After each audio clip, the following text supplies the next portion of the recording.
Hi everybody. We just wait for more 2 minutes for people to join in. Sorry to keep you all waiting.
Hi, hello everybody. Good evening, good evening.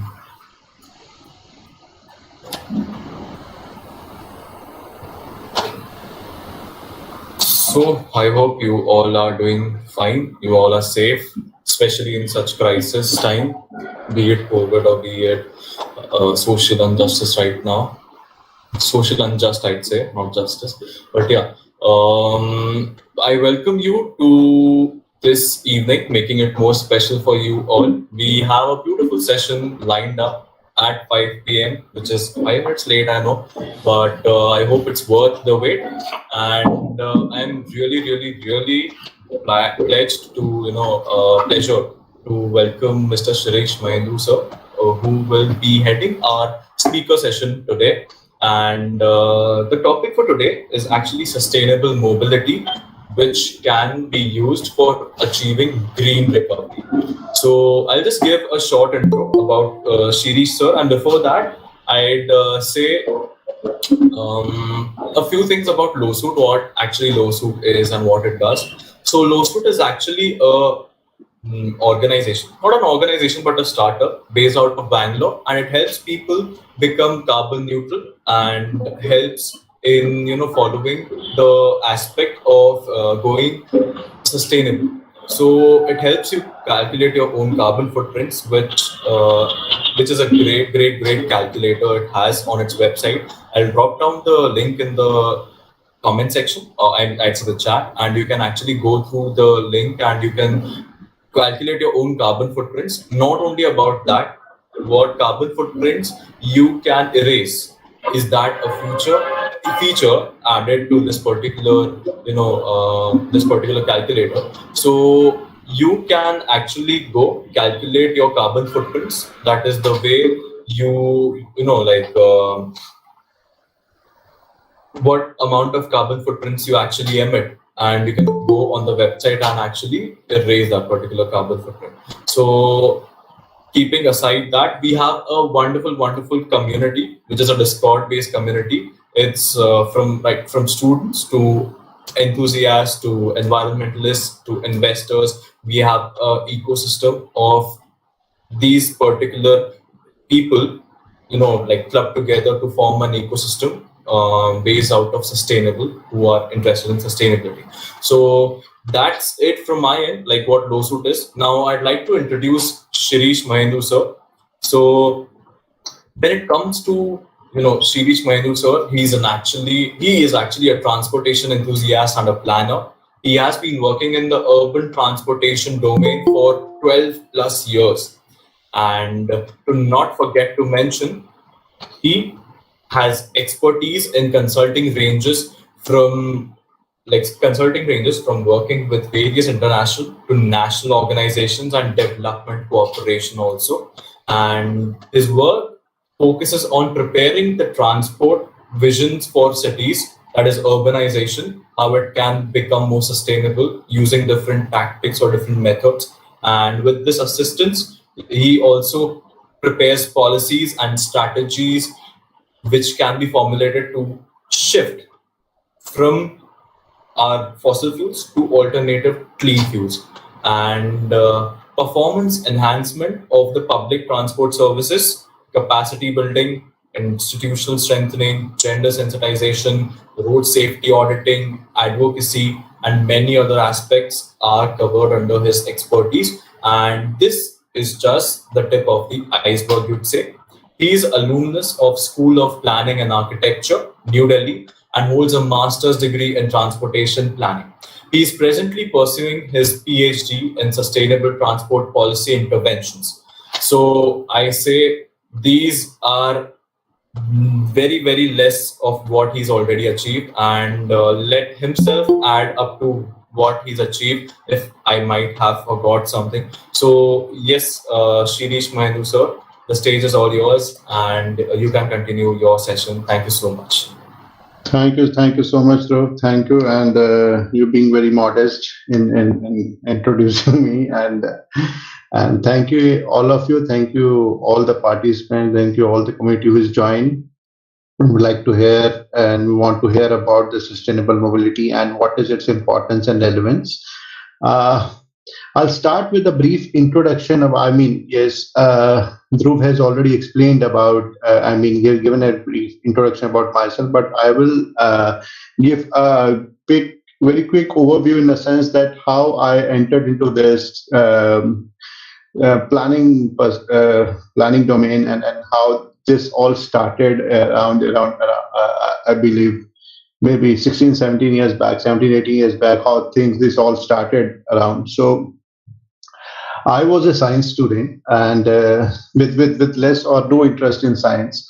So I got into science with the things like, because back in 2002, 2003, it more of craze for engineering. Everybody wants to be an engineer, and I was one of them, but no sense of what I really wanted to be. But yes, I fall into that, and I picked the science, and then though I really struggled for my senior secondary classes, and then after that, my senior secondary, I was a bit confused. I got into various courses. I tried to because I was a bit disoriented as well. Then I got into various courses.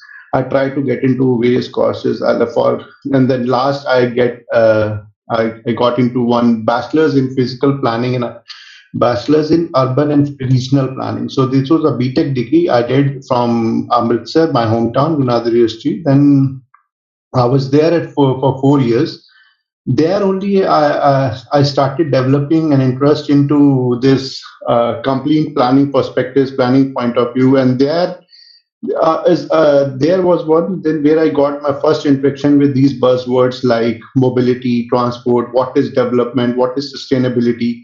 Because when I was not there into this, when I've not taken enrollment into this course, for me development was the big buildings, big roads, more highways, more metros, more cars, more vehicles on road. This means to development. But then eventually I realized, which is the perspective of development is exactly not the same for what development should look like. So I started developing interest into planning. I did my urban and regional planning, taking the whole complete perspective, including the urban areas, the regional areas, and then the transport planning, then connectivity between these two.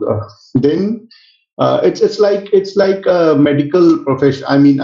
Then once you have this urban regional planning, physical planning perspective, then it gets divided into various other streams. There are regional planners, there are urban planners, there are environmental planners, there are housing planners, and there are 5 to 6 streams. There are transport planners. So by the end of bachelor's, I got my interest into transportation planning. I started doing. Then I did because I was also a little confused in the sense what stream should I choose, because I never wanted to do an MBA, because I always wanted to, I had a great interest in this planning profession, so I don't want to get into another different degree where we cannot do any justice to the current degree which I hold. So I got into job for 1.5 year for into the rural areas. I went to Bihar to for the Pradhan Mantri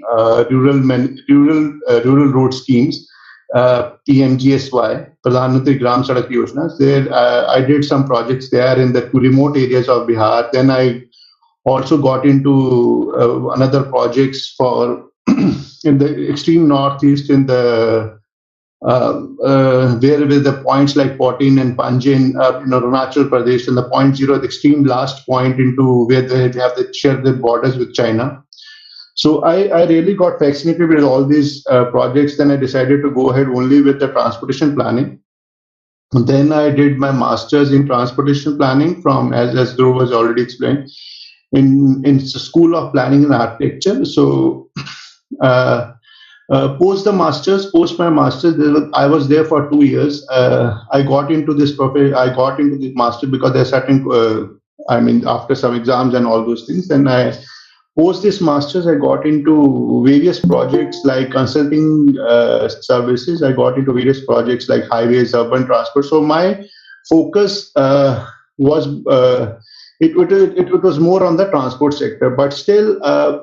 I was doing the different projects ranging from highways, urban transport, parking, public transport, and the visions and the city comprehensive city mobility plans and all those things where we tend to make a vision document for next to 20 to 30 years for the cities. Then during the process, during this from last 10, 12 years, I started realizing, from starting 2015, 16, I started realizing that transport sector is a big sector which is largely governed by which is largely governed by the strategies, policies at the national level, and also governed at the national and international and also at the state level. So uh, I started developing my interest into getting to the more into the sustainability point of view, and then from there I started also.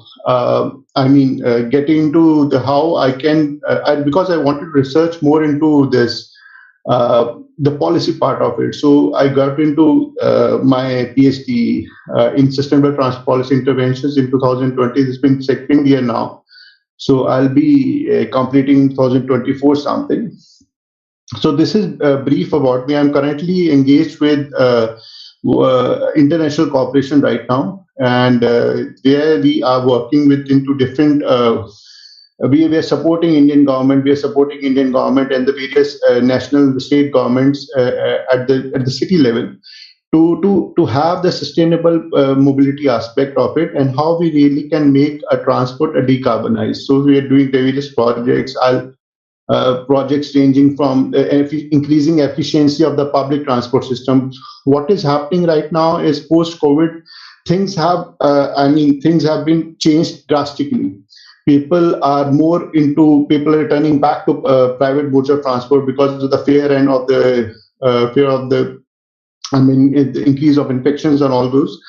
So we are working with the state governments, with the local governments to help in achieving the green recovery through various sustainable mobility projects. We are doing a lot of clean fuel projects. We are supporting state governments in the various clean fuel projects, and also to revamping and revitalizing the public transport system, because public transport has been the arterial of our nation, because most of the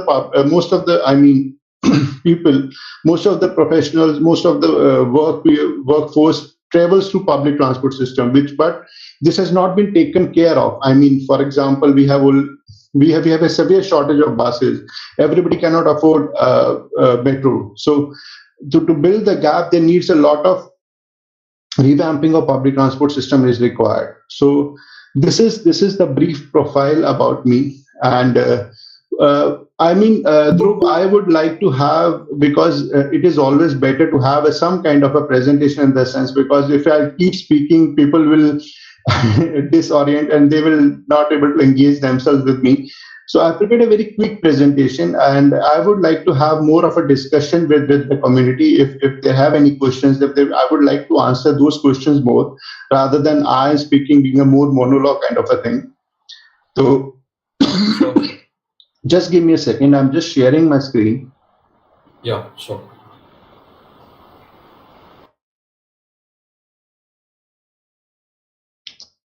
Let me know if you're able to see the presentation. Yeah. And now I can only see my screen. So if anybody has his hand raised or anybody wants to question and ask, I mean, they want to ask anything, please feel free to stop me anywhere. The Dhruv, is it fine? Shall I start now? My screen visible? Sure, you can.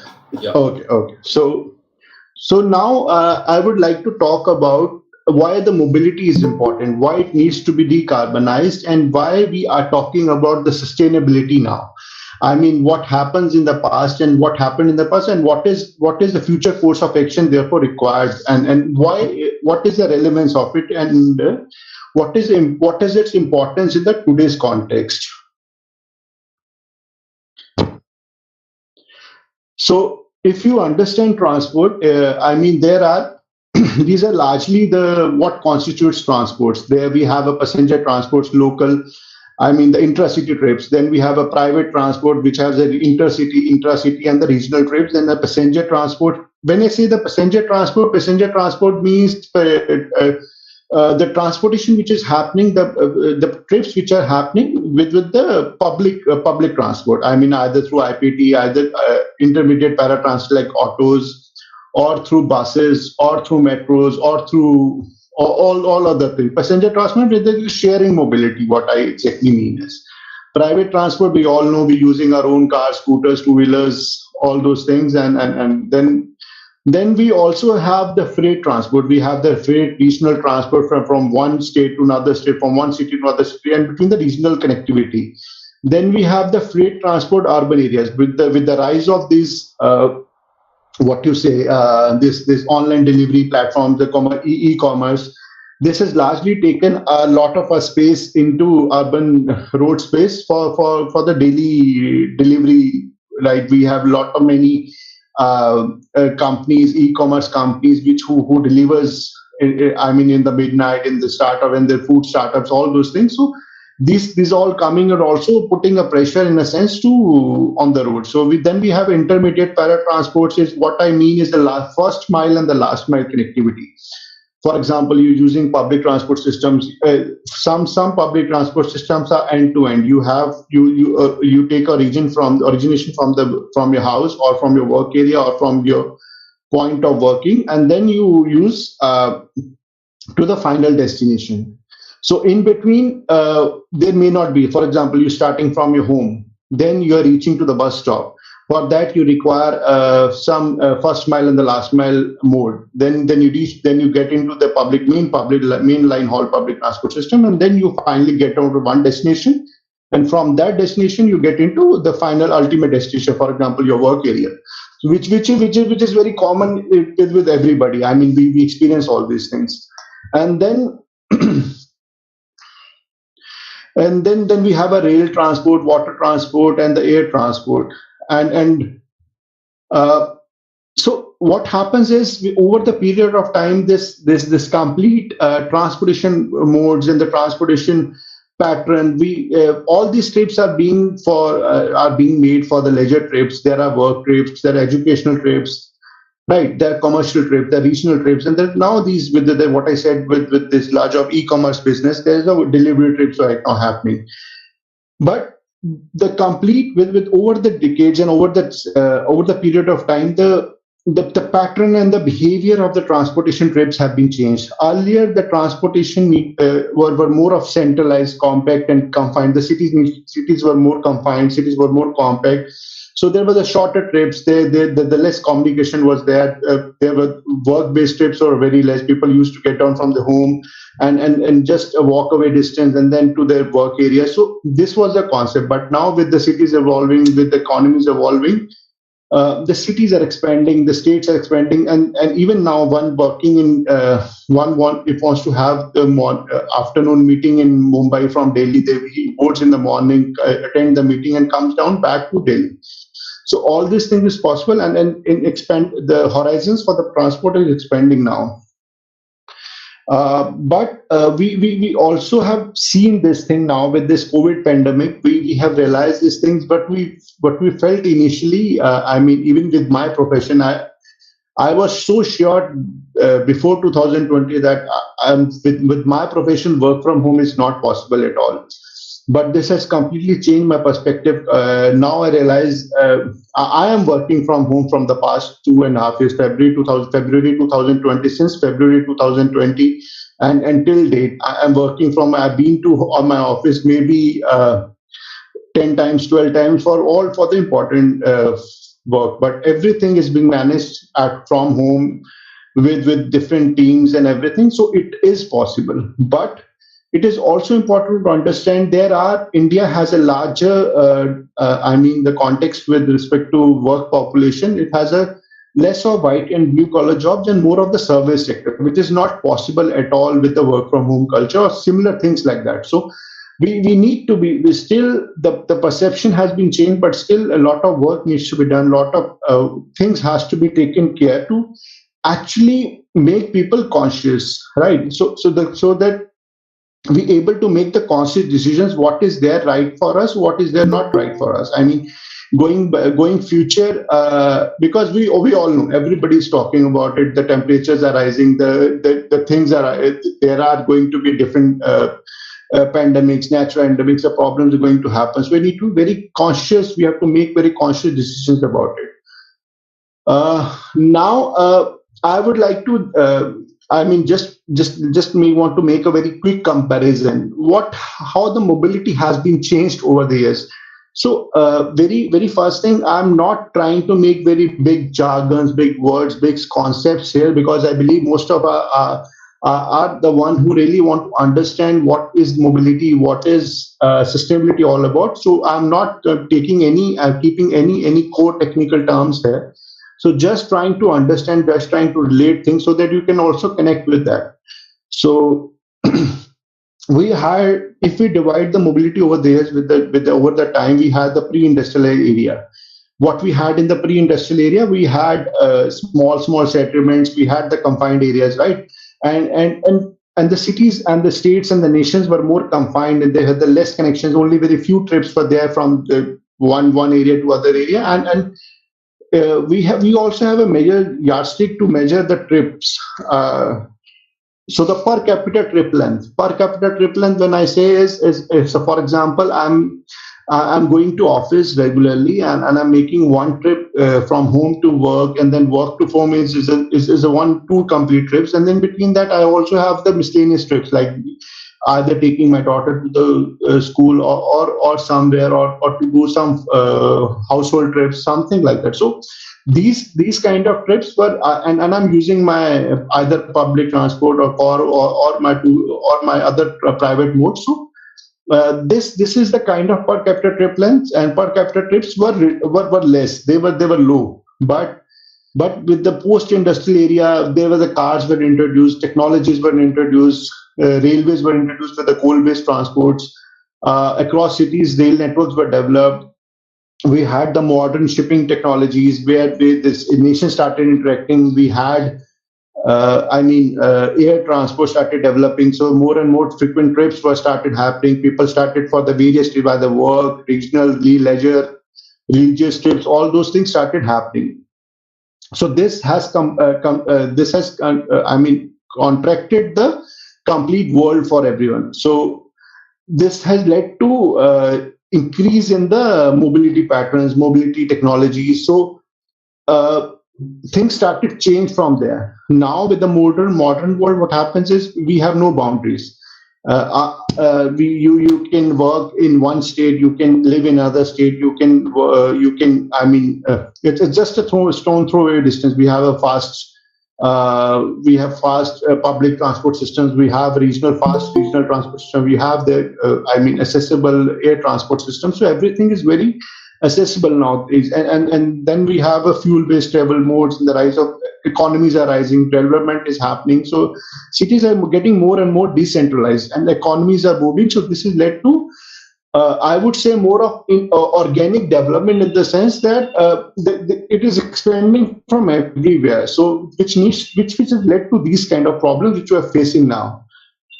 Now to understand what is the issue with the transport. What are the issues? Why the people are talking? Why it needs to be sustainable in that sense? First, the thing is, this is public transport. I'm sorry, this transport modes and the transport sector is totally or the very largely based on the fossil fuels. So they are highly polluting. Harmful gases are being released into the atmosphere.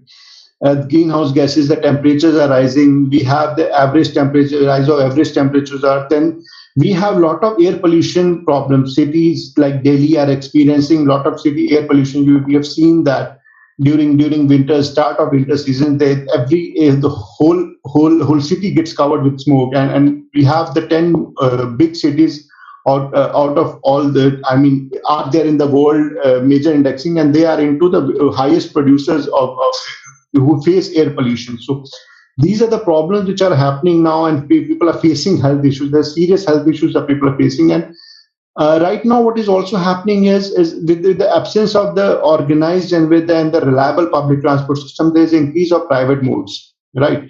And COVID has also changed the scenario. People, because of increased infections and all those things, people started relying more on private modes. This has led to the more congestion on roads, more pollution on roads, and this leads to overall problems which we are facing right now. And there are reports of the international energy agencies. There are different reports have been prepared, which says that the transport sector is responsible for the direct 24% of the CO2 emissions.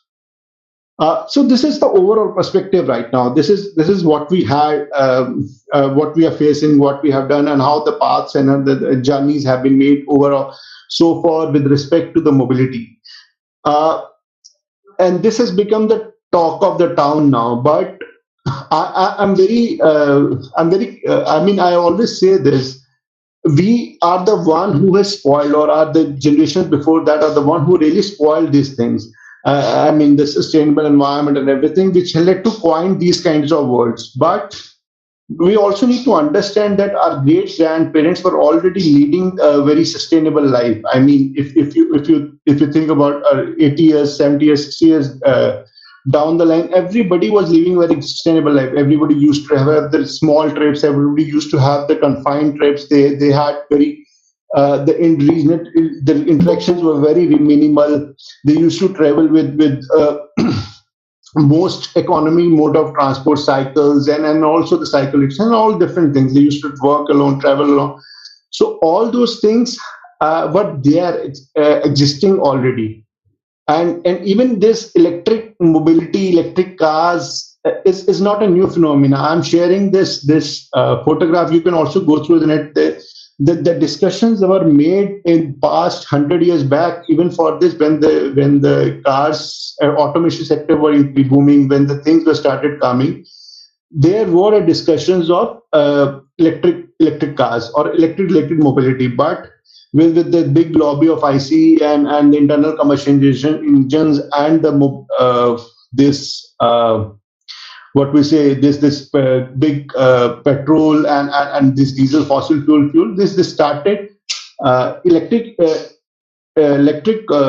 cars and electric mobility started diminishing, and then the IC engines started taking over. So you can look into this internet. There's a vast information available that there were concepts were already developed, and the cars were made in the various parts of the country various parts of the world for regarding to this electric cars. Now, it is very important why we need to decarbonize transport, and what does the decarbonization means. Does the decarbonization means reducing the dependency of fossil fuel? Does this mean, or what do you think? For example, we have we have now changed from all the cars which were there earlier, from the IC engines, from the fossil fuel propelled. Now we have electric cars, or now we have hydrogen based, or anything, any XYZ clean fuel. Is it going to make any difference? I'll show you in the subsequent slide. Is it going to make any difference overall? Because either you are stuck in a traffic in a diesel car, or you're stuck in a traffic in an electric car. You are stuck in a traffic, right? Doesn't make any sense. So conscious decisions needs to be there, conscious policies needs to be governed, or everything needs to be done very carefully, in a sense that the future for our generations to come is bright, right? So use of we also decarbonizing transport, we also means the use of clean alternative fuels. When we say electric use of electric, I mean electricity for propelling transport, is it really a clean fuel? For example, I give you an example. For the tailpipe emissions, can be the tailpipe emissions from the. For example, we have one car now. One, it is electric car. The tailpipe emissions may be completely zero, but does this really mean it is completely? We have decarbonized the transport. Does it really making no, I mean, no pollution at all? Because if the grid from where we are producing electricity is not from the renewable source of energy, we are not making much difference. To produce more demand for the electricity, we have to burn more coal. We have to depend on the more fossil fuels for that. So we really need to have the grid which is renewable based. So mix of renewable and the non-renewable energy sources is very much required. The higher mix of renewable energy sources is very much required. I mean, the solar based and then hydro based renewable energy sources are very much required. So it is also to make the conscious decision from that perspective also. And what I've already explained is the dependency on the public transport also needs to be encouraged in a higher way. I mean, a car is a car. What I've explained is a car is a car, whether whether electric car or a IC engine or IC based car. If you're stuck in traffic, you're stuck in traffic. This is not going to reduce the problems of the mobility overall. So it is very important we have a more dependence, more reliable public transport inference. And we the COVID has been a very good teacher. Meetings, we experienced that. I've also given my example. I've never thought of that my work from home, my in my field is possible. I used to travel every twice a month, thrice a month to different states, to even to the different I mean lot part of the countries to actually have the interactions and with the partners one to one. But this has made very much everything is possible. I've made around maybe 4 or 5 trips, complete trips in the last 2.5 years. So it is possible. We have to think very consciously and to make a very conscious decisions out of it. So this is the thing which I am trying to explain. Everything is green. Everything is green. Your power is green. Your aircrafts are green. Your car is green. Is it making any difference? It is not making any difference, right? So it is very important that our policies and everything are aligned in a way that we are leading a sustainable, cohesive life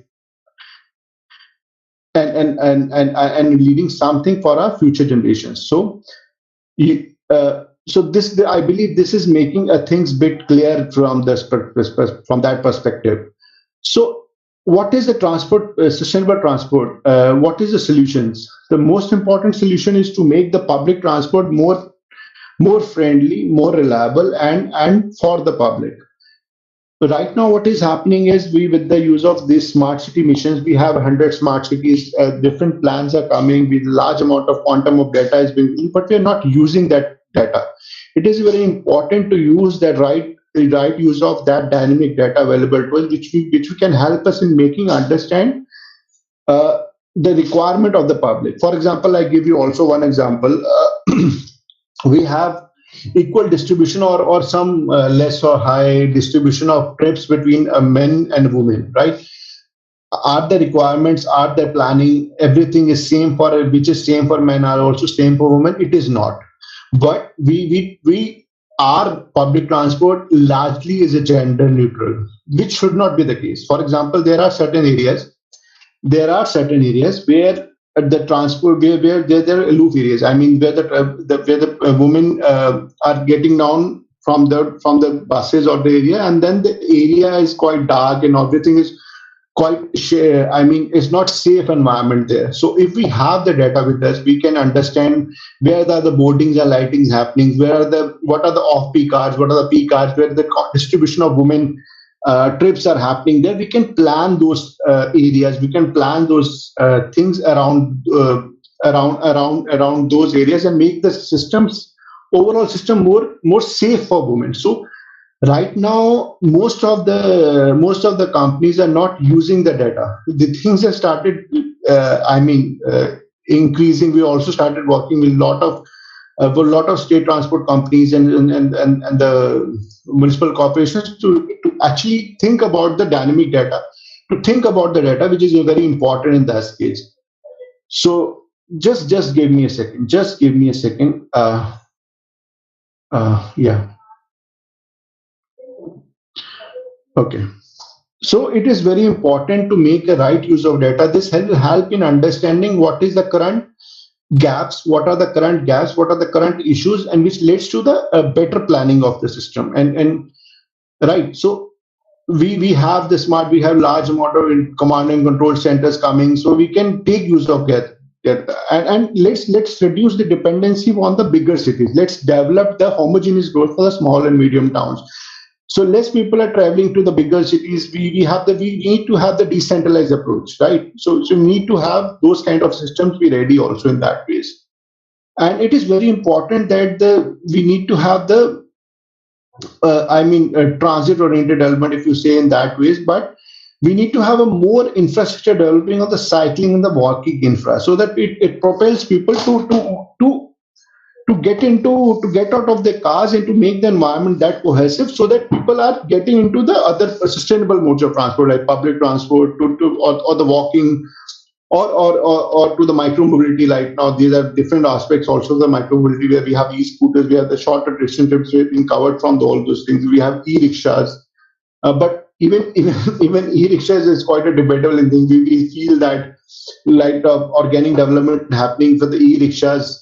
We see electric rickshaws everywhere, but they are all lead acid based. Very highly environment issues, highly everything is there.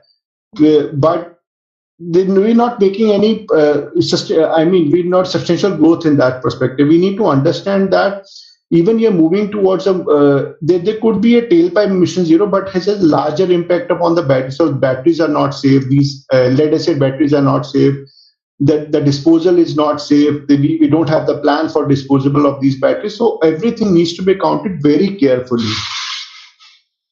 I'm very sorry for the background noise, because there's something happening also in my house. So please pardon me for that. We will also try to understand what does the international policies say about it, right? So if you remember, we have the MDGs, Millennium Development Goals. In back 2000 Millennium Summit of the United Nations, the UN come up with the Millennium Development Goals. There were the 8 development goals on the poverty issues, various different health, hunger, different issues, and goal 7 was there to ensure the environmental sustainability. So there, from there, also from the back since past few years, the sustainability term was coined, and then countries started getting aware about what are the situations, what are the problems happening around us, right? So it is very important. So then second, back in 2015, for the next 15 years, the Sustainable Development Goals started happening. The Sustainable Development Goals were there. There were 17 interlinked global goals designed to achieve better and sustainable future for all. Under that, the goal 11 is there, which talks about the sustainable cities and communities. It is there for till 2030. And if you're aware about COP21, it is a Paris Agreement. So there, the different around, I believe, around 100 plus countries sat down in the Paris in back 2015, where they committed nationally determined contributions, where every country promised that they will reduce their carbon emissions, and the overall perspective is to keep the temperature post this century below 2 degrees Celsius from the pre-industrial levels. Right, and so even India promised to have the more use of renewable sources of energy, which they achieved also. So since COP26, which has recently been happened, if you're aware, 2021, now I think Glasgow, it happened in November. where the India commitments, what India made its commitment is a renewable energy capacity to 500 gigawatt by 2030, I'm sorry, 50% energy requirement using renewable energy by 2020, 2030, reducing total projected carbon emissions by 1 billion ton by 2030, and to become carbon neutral and achieve net zero emissions by 2070. So India has projected to become net zero emission country by 2070. China has made a commitment for 2050. So the different countries made a commitments accordingly. Now there are different national policies are also which is happening around. We had a national electric mobility mission 2012. There we first started talking about different electric mobility perspective out of it. Then in first under this NEMP mission, we had the FAME 1 scheme, under which back in 2015 for the next 3 years, till 2019, where the subsidies have been given for the vehicles, and for so that the people starting getting more into public, more into electric mobility side of it. So there were subsidies for the private car, there was subsidy for the public transport, buses and everything. So it was there for 4 years. Then after this, so something around 800 crores, something, if I'm not wrong, there may be certain change in number, but 800 crores something Indian government kept aside for this FAME scheme. Then after that, the FAME 2 was launched. This is the total scheme value is around, I think, 10,000 crores now. So they were focused on the charging infra, focus on the buses, focus on adoption of the electric buses for the state urban transport companies or the municipal corporation or the bus companies or the private, all public, and electric autos, subsidies to the electric autos, individual operators, and then the two-wheelers and the four-wheelers. Now, even then, we have a different. This apart from the national subsidies, we also have the state electric vehicle policies. Around 14, 15 states have been notified the electric vehicle policies, and then approximately, I think there are different subsidies or also different visions have been given. For example, they want to achieve certain level of commitments have been made at various state level. And the subsidies are also being given for the buying electric vehicles. Now we are also coming with the national hydrogen mission. This will also help. This will also be landmark thing. We'll be having this mission. This policy back maybe next 2-3 months. So this will help in explore the use of green hydrogen as an alternative fuel for the different uses. And then we have a battery swapping policy also. You may be heard about this battery swapping policy in the latest budget, and Niti Aayog is working on it. So right now, what is there? The two modes of transport, two modes of charging. One is the plug-in model, and one is the battery swapping. So battery swapping is you come with the you have your own vehicle, and then there are swapping stations where you will change your batteries. The batteries you can replace your batteries from those swapping stations to your vehicle. For example, I'm owning one two-wheeler. I bought one two-wheeler, and then I don't have the batteries in that. There is another swapping station, just like it's a refueling of petrol and all. I'll pay for that battery swapping, and the batteries will be placed. Once this is done, they are charged, they are being used 60 kilometers, 80 kilometers, depending on the battery size. Then I'll replace those batteries. So this will help in having the more, because this slow chargers take more time for complete battery charge. So this help in reducing the overall time. But this has its own challenges and everything, which is currently being addressed. I'm sure will be addressed under battery swapping policy. So what is the way forward for now? What exactly we are heading towards? So one thing is very clear. It is very important to have a more reliable public transport system for all our mobility needs. Because if we are making a shared mobility happening, we can only make a difference then. right? So because private transport, the occupancy may be 1.2 in a big car, the 1 person sitting, 2 person sitting, we're not going to make much larger difference. We have so therefore it is very important to have a more reliable public transport mode so that people start shifting from its private modes to public transport modes. And it is very important to have a better equipped non-motorized transport infra, both cycling and walking. We have seen, everybody knows about the example of Netherlands, how the Netherlands has transformed, and how the large number of trips are being made now with these non-motorized modes, and how they've developed this. This is a wonderful case study to understand. And another important thing is we have to understand what, as Dhruv has already explained, they have this calculator there. Right. So go through that calculator. I try to understand what do you mean by low carbon footprint? What are the problems what you are creating to this environment, and how can you reduce it?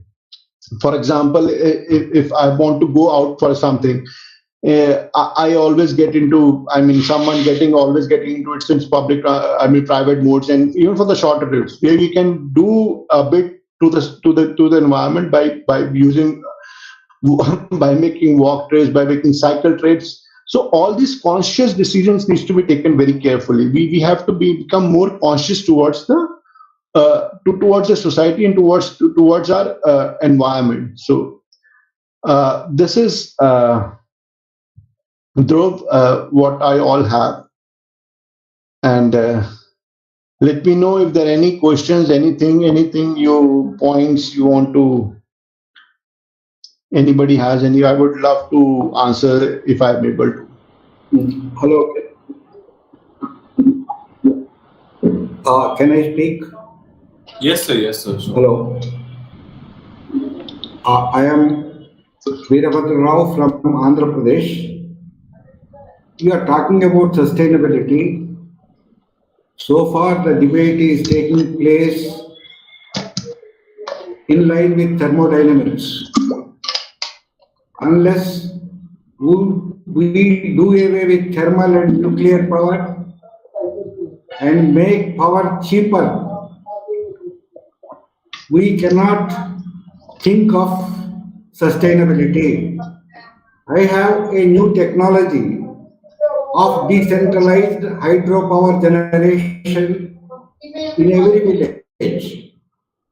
But it is unfortunate that I am not getting seed funding to complete my commercial pilot project. In India, it is most unfortunate. My system is appreciated by Professor Somsekhar of Madras IIT in 2015. He has given me a written certificate that it throws new lights on power generation. And so far, till now, I have not got seed funding to complete my commercial pilot project. MNRE has conducted Grand Innovation Challenge 2 years ago. They are supposed to declare the results within 6 months. After 2 years also, they have not even declared results. I have submitted my thesis to Central Power Research Institute, Bangalore in 2015. So far, there is no response. We can do away with thermal power. Hydropower can be generated in every village. Whatever is the quantum of demand, we can meet in hydropower. Because I have invented Galvanic turbine, which magnifies the energy given to it by water. If this turbine is used in the existing hydropower stations, output will increase 10 times for the given flow of water. This is the sad state in India.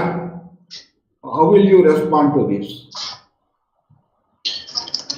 Mr. Vidbata, this is very, specific thing you are talking, and I believe I may not be the right person to really comment on this, but yes, they are different because what you say with the reduced power prices, there have been a larger, attempts are being made for the regarding to the solar prices as well. There are a lot of solar energy missions and different things are happening overall at the national level, the state level, to reduce the solar price, because there's all these things, green hydrogen, and even this and electricity cannot happen until we switch to renewable sources of energy. And I do understand what you are saying, but I'm I really cannot comment on this, because this may be, you may have to then reach to at the national level or the state or the local level, which way we are putting this. Well, it's very simple, sir. Present thermodynamic missions, motors and alternators run on the principle of high angular velocity and low torque. I have reversed it. High torque and low angular velocity. Anything is answer is same. This is attainable by just hydropower. Why we cannot show the way to the whole world?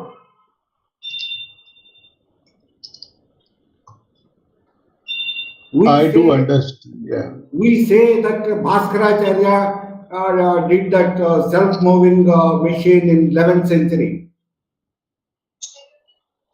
Why IITs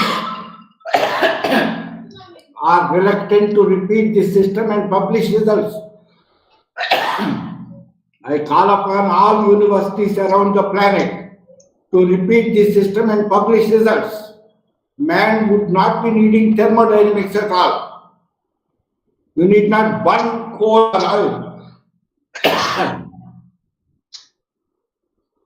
Our universities are silent because in the name of sustainability, we are advocating certain business organizations. There are new things in the interest of mankind. We have to go forward. I need a petty investment of 1 or 2 crores to complete my commercial pilot project in water circulation method. I need just 5 lakh liters of water. I circulate the same thing. If I spend 34 kilowatts energy, I will generate 200 kilowatts. Increase the input to 70 kilowatts, I will generate 500 kilowatts. Like that, I can generate whatever you require in your town or village. Unless universities or investors come forward, there is no meaning for these debates on sustainability. There are councils, World Energy Council, so many. Nobody responds. Everybody wants to be silent. How can we go forward?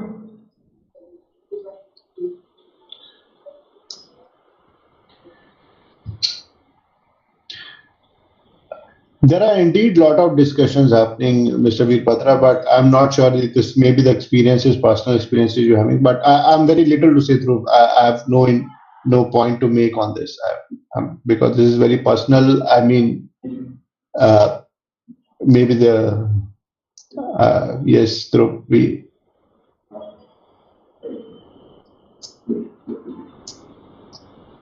Now, if possible, I'll send you share me your email ID. I'll send you my thesis and videos. Send this video and my thesis to all universities around the planet. If they are interested in science, let them repeat this experiment and publish results. Sure, Mr. Veerpatra, I'm sharing my email ID. Yeah, you can.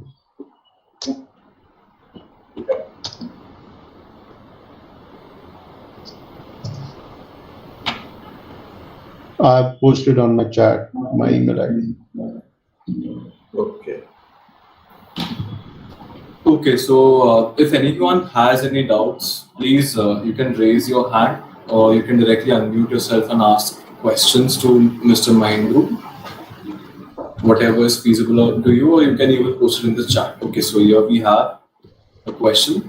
So, do you think that these battery-operated two-wheelers or cars will succeed over a long period of time over the petrol counterparts? As you said, if the grid is not dependent on renewable sources, most of electricity in India is from thermal, that is coal-based.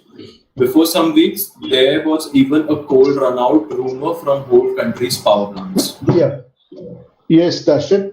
Thank you. It is indeed a wonderful question. But I would say India is making substantial growth in towards the renewable energies. And the if you I've talked about Paris Agreement, which was there in 2015, and there were commitments for reaching up to the renewable energies capacity up to 2030. But India has already achieved it. I mean, right now, 36 to 37% of the total demand or the grid demand is already renewable source. So India is very progressive in that sense, and therefore, our earlier commitment was for around 400 gigawatts for 2030, which has been in latest in 2021.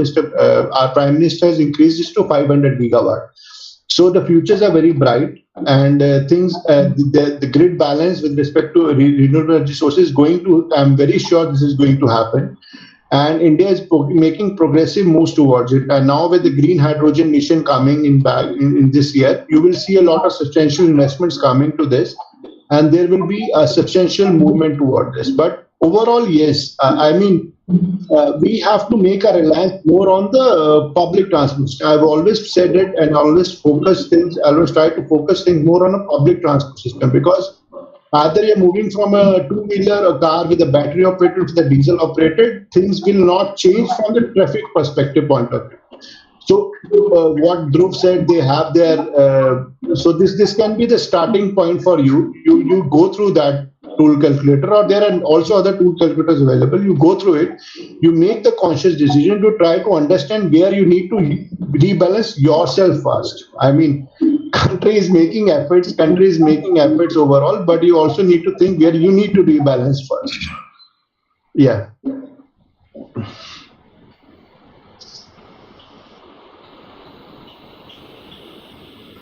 Yeah, I guess that's the question that you received.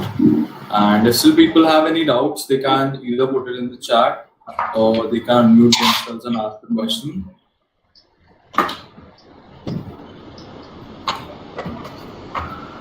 I suppose no. So let's end the session at a good note. Thank you so much. Thank you so very much, Shirish sir. Thank you, Dhruv. Thank you for this session, and it was really great. You shared many insights about how transportation works, how we can, as a country, work individually as well as collectively to combat the fossil fuels and move towards green fuels. So thank you so much. It was great having you. Have a great evening and a great, beautiful Sunday also. Thank you everybody for joining. Thank you so much. Bye. Yeah.